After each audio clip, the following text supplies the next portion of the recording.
How to record and create an action in Photoshop. Today, we will be creating an action to remove the background of an image. To record your action, first import any image of your choice. Once done, open the Actions panel and ensure the button mode is toggled off. With the button mode toggled off, a new panel will pop up at the bottom of the Actions panel. Click on the plus icon to create a new action, and name as you please. You can create a folder for your actions using the folder icon as well.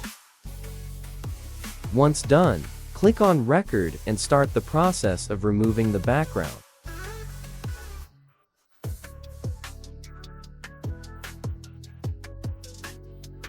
With the steps complete, click on the stop icon and you are good to go.